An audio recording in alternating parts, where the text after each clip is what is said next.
দেশে সারের পর্যাপ্ত মজুদ আছে বলে সরকারের দাবি। তবে আমন মৌসুমের গুরুত্বপূর্ণ সময়ে রাজশাহী, ঝিনাইদহ, কুড়িগ্রাম সহ বিভিন্ন এলাকার কৃষকেরা চাহিদা মতো সার পাচ্ছেন না।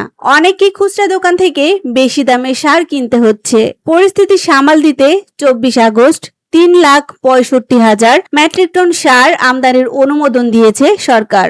এর এক সপ্তাহ আগেও অনুমোদন দেওয়া হয় আরও 1,15,000 টন। বিতরণ ব্যবস্থার পরিবর্তনের কারণে সাময়িক সমস্যা তৈরি হয়েছে বলে সরকারের পক্ষ থেকে বলা হচ্ছে।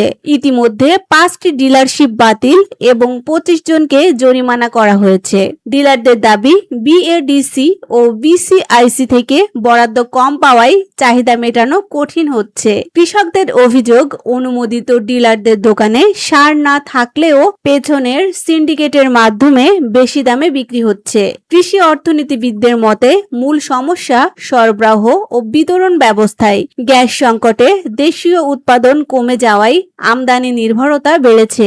আন্তর্জাতিক বাজারেও রয়েছে সরবরাহ ঝুঁকি। সামনে আলু ও বোরো মৌসুমে বড় প্রভাব ঠেকাতে ডিজিটাল ট্র্যাকিং ও কঠোর মনিটরিং এর পরামর্শ দিয়েছেন তারা।